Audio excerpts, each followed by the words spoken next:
season in New Orleans, you were really starting to find your game. Yeah, absolutely. This season was the focus for me, was just to come in and really prove the hard work this summer. And I really came in. I think this is the most confident I've been since, back in college, high school, where I just felt like, man, I know I can hoop. You know what I mean? And that's where, after the trade in New Orleans, I came here and you take time adjusting. I've never been traded before, all those things. But then right when I got adjusted, I got it right back. You know what I mean? Where now I'm just out there and I'm playing, man. And it's fun to do that, man. It's fun to go out there and play and smile again. You know what I mean? And I'm loving it here, so I'm very happy. Was there ever a point during that whole trade situation that you thought you might be playing in Boston, or did you? Yeah, I thought I was coming here. Okay. I had no idea I was coming to LA until.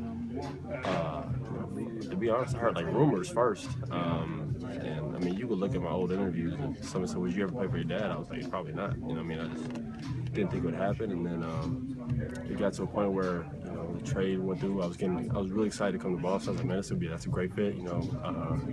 Get some playing time, or get even more playing time than what it was, and just go out there and help the team. And then I got a call, and they're from LA, and they're just like, "Man, we would like you to play here. We think you can help." And he's like, "Would you be interested in something like that?" I was like, "Hell yeah, I'd be interested in something like that." And here we are months later, and it's working. It's working really well, so I'm excited.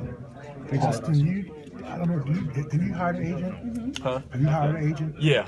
Okay. Yeah, but Dan Fagan. Okay, how do you this summer negotiate with the team's general manager? I mean, at the end of the day, it's a business. Yeah. Because that's the way they're going to treat me. Yeah. You know what I mean? They're not going to show me any extra.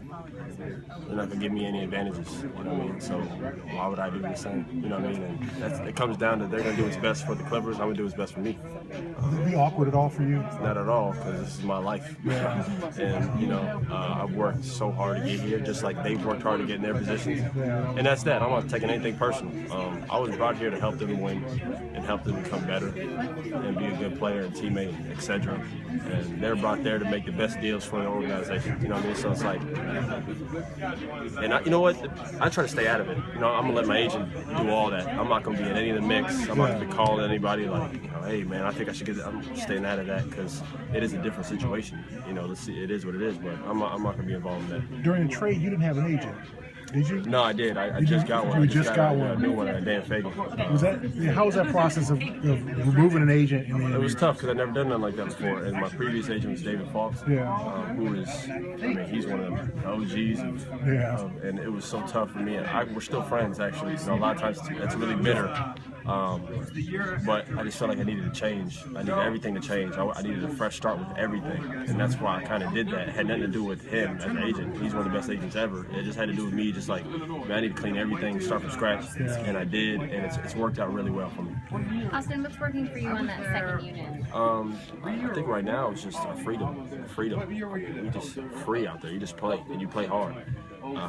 It's kind of like you do your defensive jobs, and on offense you just play. And that's all I like to do. So, I mean, it's like I like to get into my defender, play defense, and offense. I like to score and make plays for my teammates. So it's a great fit. And I come in early and play with Chris for about 3 or 4 minutes, and then I kind of play on my own with the second unit. So it's been a good fit, learning from guys like him and like Jamal and JJ, guys who've been doing it at a high level for a long time.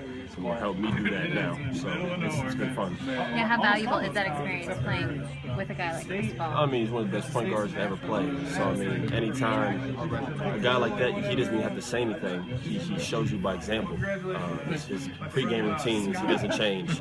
His focus, no matter who we play, whether the team's 1-20 or 20, I mean, it doesn't matter.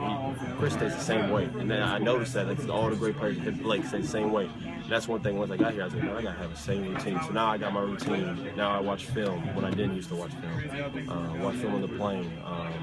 You start studying the game more. Like, you just start loving the game more. Everything just goes up more. And you learn that from example. Did Chris talk to you at all? Yeah, he does. 1, 2, or 3 things that... Yeah, I mean, sometimes he's talking, sometimes he's yelling.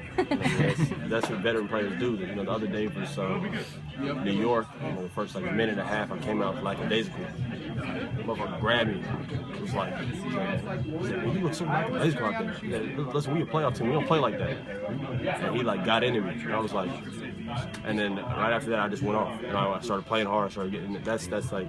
that's what he does. You know what I mean? So those are things you learn. Like every time you step on the court, you go play hard. Makes and misses gonna happen. You got games you go 0 for 8. You got games you go 8 for 8. You know that happens. But your energy has to be consistent. That's what he does. So it's one thing I've learned as well. Also, it seems like this game, as you found out, is way more mental than it is physical. Dude, if you had to tell me like coming in the NBA, I'd be like, man, the guys who work the hardest are the best. Like the guys who have the most confidence are usually the best. Like that's one thing where like people talk about my rookie year, my second year, I was up and down so much. A lot of it had to do with injuries, but a lot of it had to do with my confidence. You know what I mean? There'd be games where I miss a couple shots and I'd be discouraged. You know what I mean? Like where Duke, I could go 0 for 12 and then I could go for 20 in the second half. Like that's just the way it was. That's the way I felt. You know what I mean? So I lost that, and then since I got here, I got it back. And it's not going away anymore. You know, it won't ever go away because I understand now it's a part of the game, being around guys like that. I remember we were playing, Jamal was 0 for 12, and I looked at him in the locker room. He was sitting there just like he was like on fire. I was like, man, you good? He's like, oh yeah. We still got another half. He's like, games are 2 halves. Yeah. He had 24 in the fourth quarter. I was like, jeez. And that shows you right there, like there's levels to being that great, and it's all up here. And once I learned that, it just seems like getting better. But now I don't waver on one shot because you can help your team more than just scoring and making plays. You know, play defense too, and that could get your offense going again. So you know, I've learned that. Thanks a lot, Mr. Appreciate it. Nice seeing you guys. Appreciate it. Thank you.